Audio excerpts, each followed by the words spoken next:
우리 함께 묵상할 말씀은 사무엘상 16장 6절에서 13절입니다.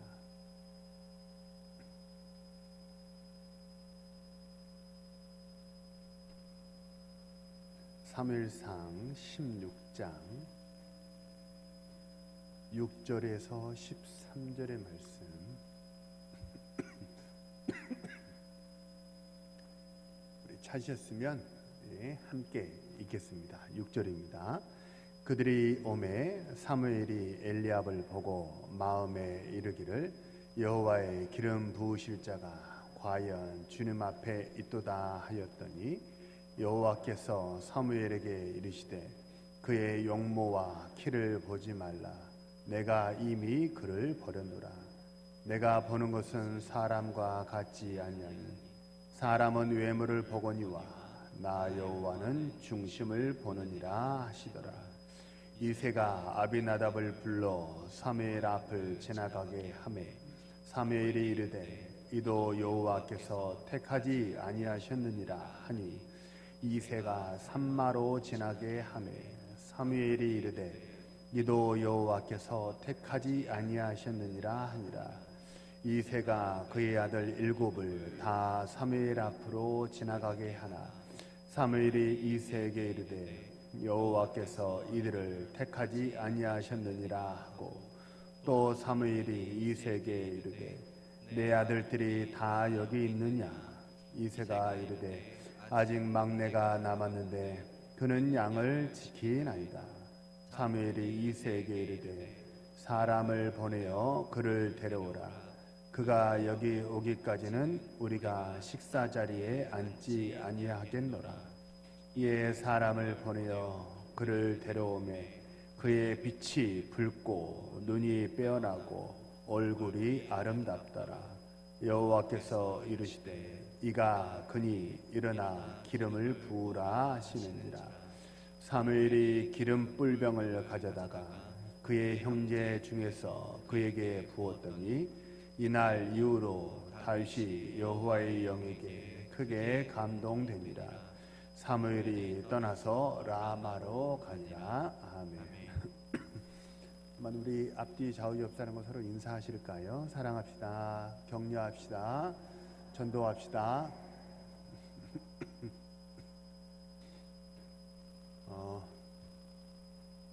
오늘은 이가 그니라는 제목으로 하나님 말씀을 증거하겠습니다. 사람은 소유에 관심이 많습니다. 사람은 소유에 관심이 많지만 하나님은 소유보다 활용에 관심이 더 많으십니다. 세상에 소유가 많은 사람은요, 셀 수 없을 정도로 많습니다. 소유가 많은 사람은 많죠. 하지만 가진 소유를 합당한 곳에 쓰거나 선한 곳에 잘 활용하는 사람은요 실제로 그렇게 많지를 않습니다. 예수님에게 무덤을 제공했던 아리마대 요셉을 한번 생각해 보세요. 요즘 이렇게 상조를 이렇게 하나씩들 다 가지고 계신 분들이 많이 있으시잖아요. 마치 그런 것처럼 당시에도 자신의 죽음을 예비해서 무덤을 미리서 구입해서 가지고 있었던 사람이 어디 아리마대 요셉 한 사람뿐이었겠습니까? 주님을 찾아와서 물었던 부자 청년도 아마 빈 무덤 하나쯤은 가지고 있었을 것이고 또 이 아리마대 요셉이 공회원이었거든요. 굉장히 이제 소위 우리 조선시대로 말하면 지체 높으신 분이셨어요. 근데 이제 공회원으로 주님을 찾아왔던 사람이 또 한 사람이 있죠. 성경에 소개되는 사람 니고데모죠. 아마 니고데모도 주님을 자신의 죽음을 위해서 무덤 하나쯤 가지고 있지 않았겠습니까? 하지만 주님의 장례를 위해서 무덤을 사용하는 사람은요, 세상에 수많은 무덤을 가지고 있는 사람 중에 아리마대 요셉 한 사람뿐이었습니다.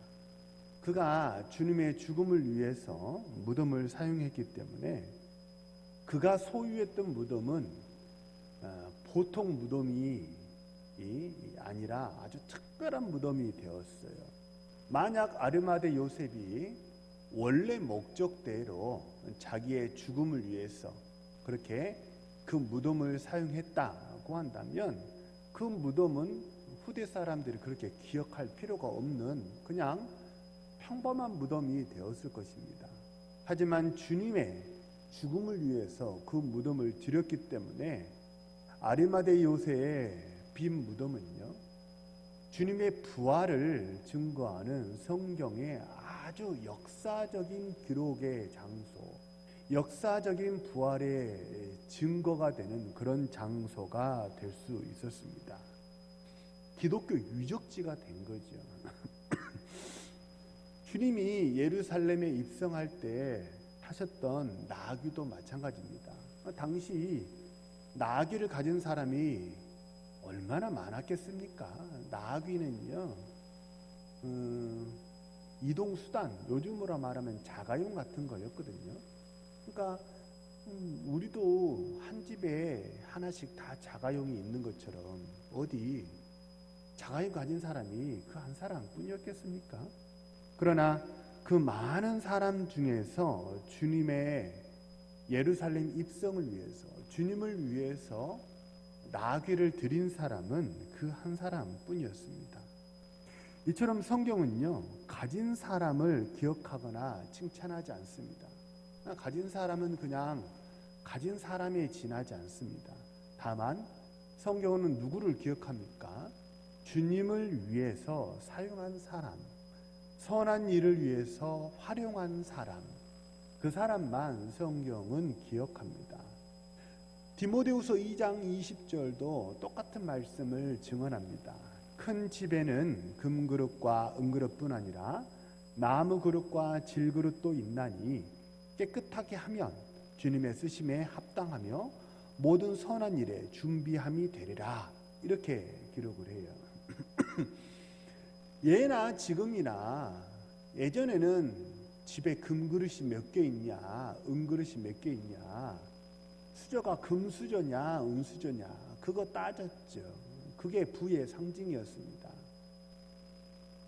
그 말이 그대로 현대사회에 이어져서는 우리 시대는 뭐라고 얘기를 하냐면 금수저냐 은수저냐 흙수저냐 이걸 사람들이 따지곤 합니다. 세상은요, 금수저냐 은수저냐, 금을 가졌냐 은을 가졌냐, 얼마나 당신이 가졌냐 이것에 주목해서 그 사람을 평가합니다. 하지만 성경은요, 그 사람이 금을 가졌든 은을 가졌든 하등 그거를 중요하게 여기지 않습니다. 금 가진 사람이 세상에 한둘이겠습니까? 은수저 가진 사람이 세상에 한둘이겠습니까? 성경은 금을 가졌든 은을 가졌든 그거는 관심이 없어요. 무엇에 관심이 있습니까? 다만 내가 가진 것이 얼마가 되었든 그 가진 것을 선한 일에 사용했느냐, 내가 가진 것이 선한 일에 쓰임 받았고 주님을 위해서 쓰여졌느냐, 성경은 거기에 초점을 두고 있다는 것이죠. 그래서 하나님은요, 소유보다 활용에 훨씬 더 관심이 많으십니다. 얼마나 많은 은사를 가졌느냐 관심이 없어요. 얼마나 많은 재산을 가졌느냐 성경은 관심이 없어요. 얼마나 많은 시간적인 여유가 그에게 있느냐 성경은 관심이 없어요. 양을 따지지 않습니다. 성경은. 다만 얼마의 은사이든 얼마의 재물이든 다만 얼마의 시간이든 내가 가진 그것을 주님을 위해서 사용하고 선한 일에 활용하는 우리 신실한 예배하는 우리 주의 백성들 되시기를 주님의 이름으로 축복합니다. 가진 소유뿐만 아니라 우리의 언어도 마찬가지입니다. 원리는 같습니다. 소유 많은 사람이 세상에 많이 있듯이 하루에도 나에게 수많은 말이 쏟아지고 부어집니다. 하지만 그 많은 말 중에서 나를 일어서게 하는 말이 있는가 하면 나를 주저앉게 하는 말이 있습니다. 하나님께 쓰임받게 하는 말이 있는가 하면 사명을 벗어버리게 하는 말도 있습니다. 우리는 이 두 가지 언어 중에서 어떤 언어를 마음에 품어야 할지, 그 어떤 말을 내가 들어야 할지 그것을 우리는 선택해야 합니다. 저 같은 경우는요, 한 20년 전인 것 같아요. 20년 전에 만났던 그 담임 목사님이, 저는 그분을 제 친정 아버지라고 부릅니다.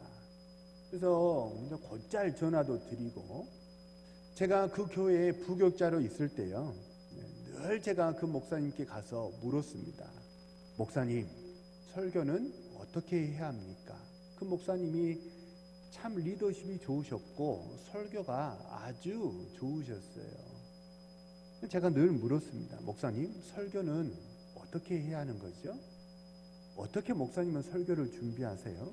그리고 혹간 제가 강단에서 설교할 때가 되면 설교하고 나서 제가 물었습니다. 목사님, 오늘 제 설교는 목사님 들으시기에 어떠셨어요? 목사님은 어떤 책을 주로 보세요? 제가 늘 귀찮게 하고 찾아가서 물었습니다. 그게 지금도 그래요. 20년째 저는 그 목사님을 친정 아버지라고 여기고 따라가서 묻곤 합니다. 제가 가서 물으면요, 제가 20년 전에, 그때가 제가 막 목사 안수를 받았을 때예요. 제가 그 교회에 있을 때 부임하자마자 목사 안수를 받았거든요. 그러니까 목사 초짜였죠. 초보 목사였습니다. 저는 목사 초년생으로서 이제 모르는 게, 아는 것보다 모르는 게 훨씬 더 많았던 교회 행정, 목회, 이거를 모르는 게 너무 많았어요. 제가 늘 물으면 그 목사님은 저에게 뭐라고 얘기를 하셨냐면, 정말 항상 시종일관 똑같은 멘트였어요. 박 목사는 언젠가 담임 목회 할 거니까, 담임 목회 할 거니까, 담임 목사 될 거니까. 지방 출신에 이제 뭐 저는 유학도 가지 못했고, 또 이제 갓 목사 안수 받은 저에게 그런 칭호는 사실 상당히 좀 과분한 그런 말들이었어요. 근데 그 목사님이 항상 저에게 뭐라고 그러냐면, 박 목사는 이런 장점이 있어. 박 목사는 담임 목회 할 거니까 이곳도 가서 배워봐. 책은 이걸 한번 봐봐. 그리고 오늘 설교는 이렇더라. 이렇게 한번 해봐. 늘 저에게 이렇게 얘기하시면서 박 목사는 담임 목회 할 거야. 잘할 거야. 늘 저를 격려해 주시던 분이셨어요. 사실 그분의 격려는 저에게 큰 힘이 되었고, 제가 부교육자 생활하면서 단 한 번도 제가 맡은 부서를 까먹은 적이 없었는데, 그 교회에서는 제가 맡은 청년부가 3배 부흥했어요. 곱하기 3이 됐다는 게 정말 기적적인 일이죠. 그 교회는 제가 청년부를 맡아서 3배 부흥의 역사가 일어났던 그런 교회예요. 뭐 제가 능력이 있어서 잘했다 그 말씀을 드리는 게 아니고, 그분이 늘 저에게 격려해 주셨고, 제 부교육자 생활 20여 년의 생활을, 뭐 20년이 넘죠. 그 모든 생활을 통틀어서 놓고 보았을 때 그 교회에서 부교육자 했을 때 가장 행복했어요. 그 목사님과 합이 제일 잘 맞았고, 저는 그 목사님이 좋았어요. 그래서 지금도 그렇게 인사 다니곤 합니다. 한편 10여 년 전에 만난 목사님은, 그 목사님은 정반대였습니다. 10여 년 전에 만난 목사님은 지금도 페이스북에 보면요, 전국 팔도로 돌아다니면서 강의하시는 분이세요. 청년 사역 좀 한다 하는 사람들은 이분 이름 석자를 모르는 사람이 없을 정도예요. 지금도 무슨 큰 대규모 청년 집회를 열거나 하면 꼭 이분을 초청해서 강사로 이제 세우거나, 청년부 헌신 예배로 뭐 대형 교회는 물론이고 전국 팔도를 다니시면서 강의하시는 그런 분이세요. 전국적으로 유명한 분이시죠. 분명 이분은 비전도 좋아요. 강의도 잘하시고 친정아버지 목사님보다 전국적으로 더 유명하신 분이십니다. 근데 저는 이분에게 연락하기가 주저됩니다. 연락을 잘 하질 않아요. 거의 한 번도 연락을 드린 적이 없는 것 같아요. 왜냐하면 악의는 없으세요. 악의는 없으신데 늘 꼭 그런 분 있잖아요. 멀리 있는 사람에게는 잘하는데 가까이 있는 사람에게 함부로 대하는 사람들이 있거든요. 그런 타입이셨어요. 가까이 있는 사람들에게 늘 말을 함부로 하시고 이렇게 기를 죽이는, 물론 악의는 없으시지만 그런 분이셨어요. 제 경우를 이렇게 말씀을 드렸는데요. 우리 성도님들도 마찬가지일 거예요. 한편으로는 나를 이렇게 성장시키고 세워가는 말이 내 귀에 들리기도 합니다. 또 반대로 나를 기죽게 하는 말이 내 귀에 들리기도 합니다. 우리는 이 둘 사이에서 어떤 말을 내 마음에 담아둘지 내가 스스로 선택해야 합니다. 하나님의 언어는 어떤 언어인가요? 하나님의 언어는 일으켜 세우는 언어이고 생명의 언어이고 창조의 언어인 줄로 믿습니다. 다만 우리 사랑하는 모든 우리 동원의 성도님들, 나를 기죽게 하는 말들 마음에 담아두지 마시고 창조의 언어, 생명의 언어, 하나님의 언어를 마음에 품고 굳건히 일어서시는 우리 신실한 주의 백성 되시기를 주님의 이름으로 축복합니다.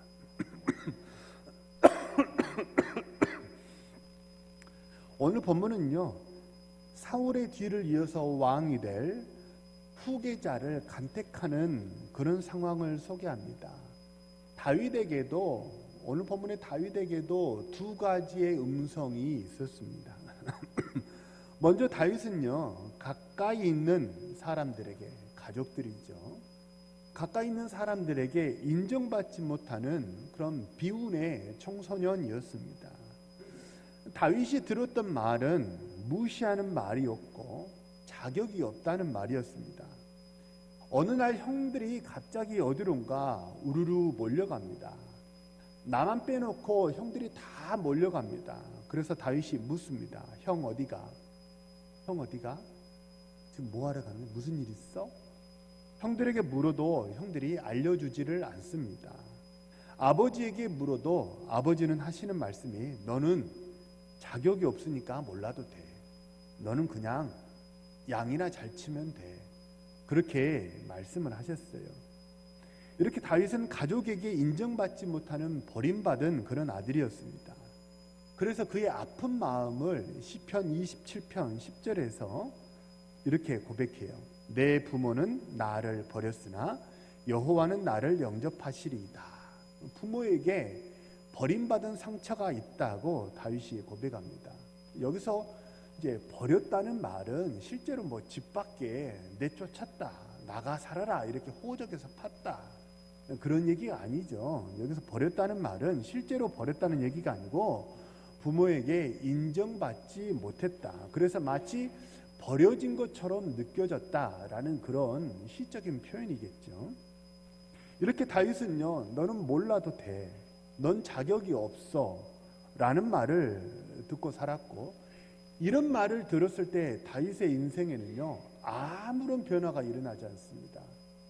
다윗의 인생에 넌 자격이 없어 라는 말이 들려왔을 때 그의 인생에는 하등의 변화가 일어나질 않았어요. 하지만 같은 시기에 다윗이 정반대의 말도 들었습니다. 형들도 아버지도 그 누구도 다윗을 인정하지 않습니다. 그런데 사무엘이 와서 다윗에게 소망을 주고 기대를 주었던 그런 말을 합니다. 사무엘이 다윗에게 와서 했던 말이 무엇입니까? 12절 하반절이죠. 이가 그니 일어나 기름을 부으라. 이가 그니, 딱 네 글자입니다. 오늘 설교의 제목이죠. 이가 그니. 영어 성경에 보면 뭐라고 나오냐면요, He is the one 이라고 나와요. He is the one. He is the one. 어디서 많이 들어본 것 같지 않습니까? 영화를 보면요, 무슨 슈퍼히어로가 평민으로 살다가 슈퍼히어로로 부름받을 때 늘 나오는 말이 He is the one이에요. 매트릭스라는 영화를 혹시 보셨습니까?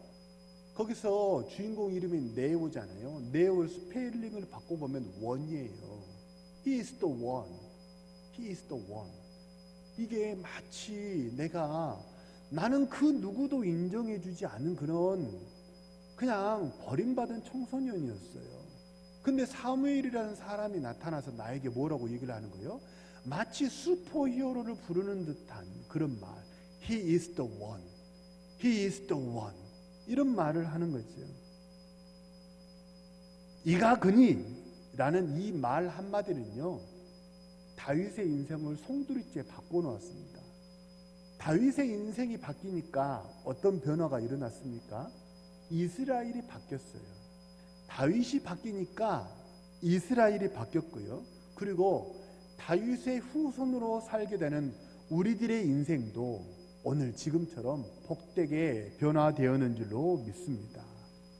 이 모든 변화의 시작이 무엇입니까? 가정을 바꾸고 나라를 바꾸고 온 세상을 바꾸어 버린 그 모든 출발점, 그 시작이 무엇입니까? 넌 자격이 없어. 이 말이 아니라는 거예요. 무슨 말이에요? 기대를 주고 소망을 주고 생명을 주는 말. He is the one. 그 말 한마디가 사람의 인생, 온 세상을 바꿔버렸다는 거예요. 자격이 없다는 말, 이 말과 이가 그니 You are the one. 바로 네가 그 사람이야. 그래, 네가 딱이야. 라는 이 두 말 가운데서 우리는 어떤 말을 마음에 담고 살아야 할지 결정을 해야 합니다. 그래, 그게 바로 너야. 무슨 노랫가락에 나오는 말 아닙니까? 그게 바로 너야. 그게 바로 너야. 네가 딱이야. 라는 하나님의 말씀에 아멘 하시기 바랍니다.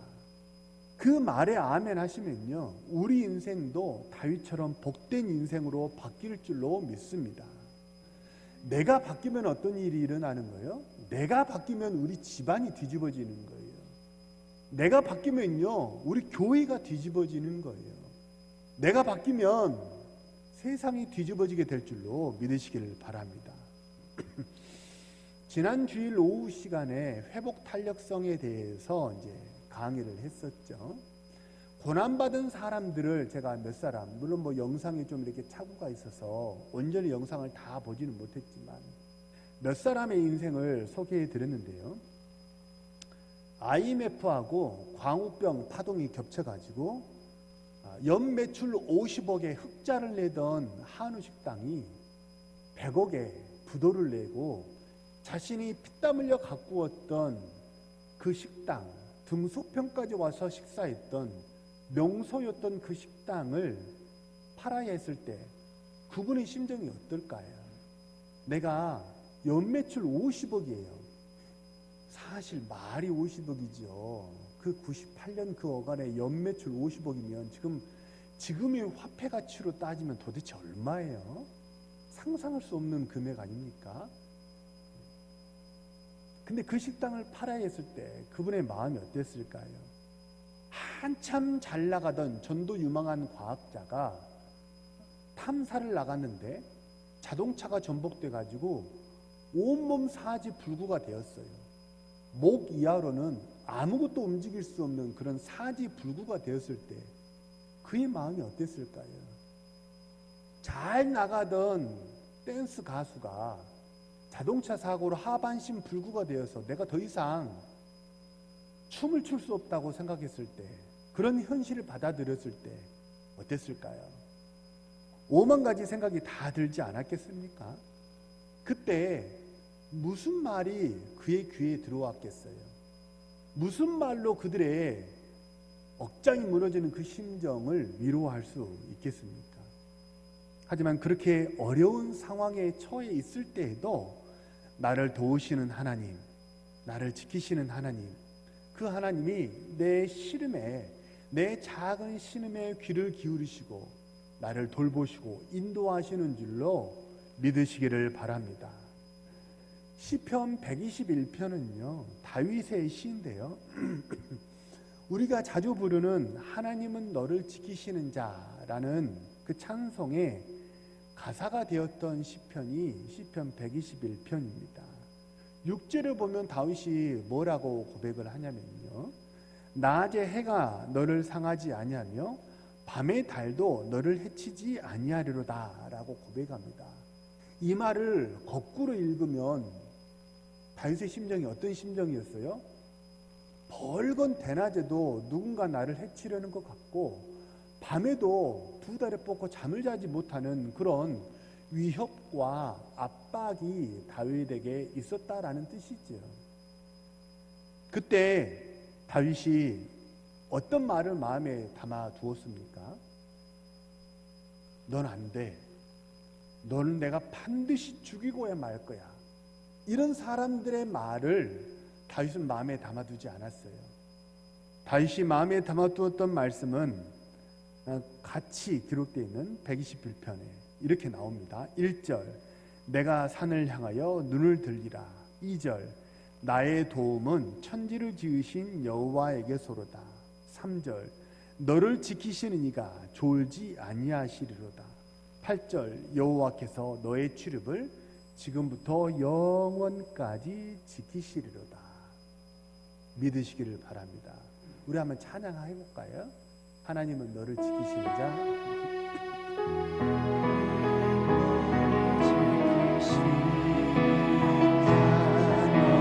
우편에 그늘 되시네. 낮의 해와 밤의 달도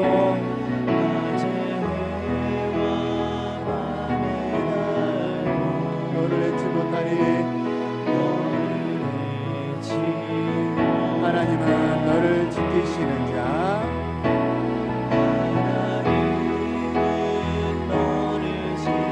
너의 환난을 면케하시니. 우리 눈을 감고 우리 손을 들고 한번 찬양하시죠. 제가 가사를 불러드릴게요. 그가 너를 지키시리라.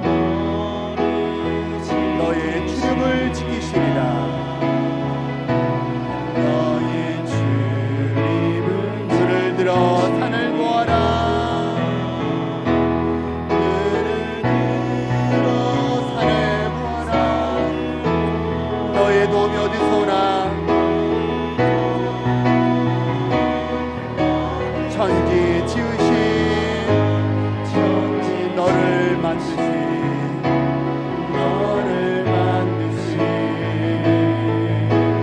여호와께 눈을 들어 산을 보아라.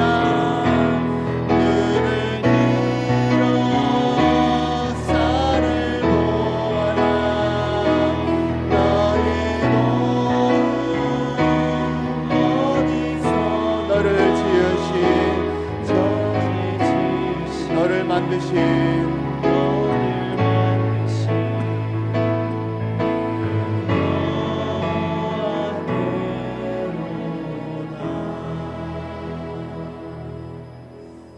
저는 이 찬양을 한때 참 즐겨 부르곤 했었어요. 사랑하는 모든 성도님들, 참 힘들고 어려운 시기를 지나고 계시죠. 경제는 나아질 기미를 보이지 않고 진로가 불투명하고 질병이 잘 낫지를 않고 뭔가 계획한 대로 잘 일이 되지 않는 그런 사방이 막힌 것 같은 그런 상황 속에서도 바라고 소망합니다. 하나님이 우리를 지키고 계시는 것을 믿으시기를 바랍니다. 씨 뿌리는 비유에 따르면 거기서 나오는 씨앗은 말씀이라고 이야기를 합니다. 이게 씨 뿌리는 비유와 또 제가 들은 이야기가 일면 공통점이 있는데요. 무엇이냐면 마음에 품고 있는 그대로 열매를 맺는다는 거예요. 하나님의 말씀을 마음에 품고 있으면 어떤 일이 일어납니까? 30배, 60배, 100배의 선한 열매를 맺게 될 줄로 믿습니다. 반대로 죽는 말, 기죽게 하는 말, 사망의 씨앗을 마음에 품고 있으면 아무리 애를 쓰고 힘을 써도 변화가 일어나질 않아요.